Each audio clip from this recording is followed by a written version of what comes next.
करती हूँ। ना प्रार्थना सुनी किसी ने, ना कबूल हुई दुआ, ना प्रार्थना सुनी किसी ने, ना कबूल हुई दुआ।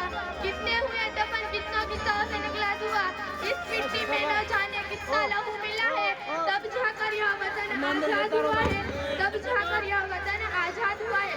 माननीय मुख्य अतिथि, आदरणीय आचार्य श्री तथा शिक्षक तथा मेरे प्यारे विद्यार्थी मित्रों, भाइयों तथा बहनों, बधाई मारा नमस्कार और गणतंत्र दिवस की शुभकामनाएं। जैसा कि हम सब जानते हैं कि आज 26 जनवरी है और हम सब यहाँ अपने देश का 76वां गणतंत्र दिवस मनाने के लिए उपस्थित हुए हैं। आज का यह दिन हमें हमारी देश की मिट्टी, हमारे शहीदों की कुर्बानी और हमारी आजादी की अद्भुत कहानी को याद करने का दिन है। 26 जनवरी, जिसे हम गर्व से गणतंत्र दिवस कहते हैं, हमारे लिए केवल यह एक तिथि नहीं, हमारे संघर्ष, बलिदान और आत्मसम्मान की पहचान है।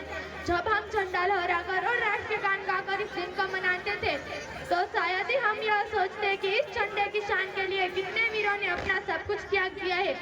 क्या आपको पता है, जब भगत सिंह, राजगुरु उर्फ सुखदेव को फांसी दी जा रही थी, तब उनकी आंखों में आंसू नहीं बल्कि मुस्कुराहट थी। उन्होंने अपनी कुर्बानी को अपनी सबसे बड़ी जीत समझी। भगत सिंह ने कहा था, किसी को भी यह सोचने का अधिकार नहीं है कि वो इस धरती पर अकेला जी रहा है। हर इंसान की जिंदगी इस वतन के लिए है। सोचिए कितनी महान सोच थी उनकी। और आपको पता है कि झांसी की रानी लक्ष्मीबाई ने अपनी छोटी सी उम्र में अंग्रेजों से लड़ाई क्यों की? उन्होंने अपने प्राण त्याग लिए, लेकिन अपनी मातृभूमि को गुलाम नहीं बनने दिया। क्या आज हम उनके सपनों का भारत बना पाए हैं?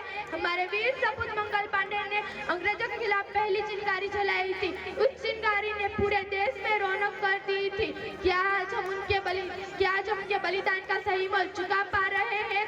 नेताजी सुभाष चंद्र बोस ने अपने आजाद हिंद फौज बनाकर को हमको आजादी दिलाने का सपना देखा था। उन्होंने कहा था कि तुम मुझे खून दो, मैं तुम्हें आजादी दूंगा। उनकी इस पुकार पर लाखों युवाओं ने अपने खून का दान दे दिया था। कि आज हम उनके सपनों का भारत बना पाए? वाकई आज हम उस भारत में रह रहे हैं जहाँ पर हर व्यक्ति को समान अधिकार मिलना चाहे, जहाँ गरीबी न हो और हर बच्चा शिक्षित हो। आज का यह दिन हमें यह भी याद दिलाता है कि हमें हमारी आजादी मुफ्त में नहीं मिली। हमारे सैनिक आज भी सरहद पर अपनी जान की बाजी लगाकर हमारी रक्षा कर रहे हैं। क्या आपको पता है कि जब हम अपने घरों में चैन की नींद सोते हैं, तब वे अपने परिवार से दूर होकर हमारी सुरक्षा कर रहे हैं। क्या हमने कभी सोचा है कि उनके परिवारों पर क्या बीतती होगी जब उनके बेटे, पति या पिता को तिरंगे में लिपटा हुआ देखते हैं? आज 26 जनवरी के इस शुभ दिन पर हम उन सभी शहीदों को याद करें जिनकी कुर्बानी के बिना हम इस दिन को नहीं मना सकते। हम उन आंसुओं को याद करें जो उन माओं की आंखों से गिरे हैं, उनके लाल जब युद्ध के मैदान में शहीद हो गए।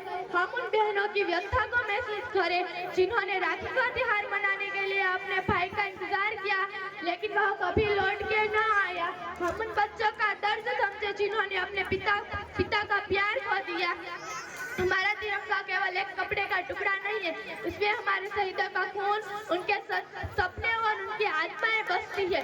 जब आप यहाँ तिरंगा लहराते हैं तो आपने सोचा है कि इस तिरंगे के लिए कितनों ने अपना सब कुछ त्याग दिया।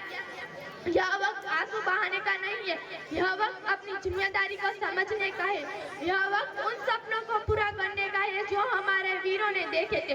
आओ हम सब एकजुट होकर यह नारा लगाए, बलिदान वीरों का हमेशा अमर रहेगा, बलिदान वीरों का हमेशा अमर रहेगा।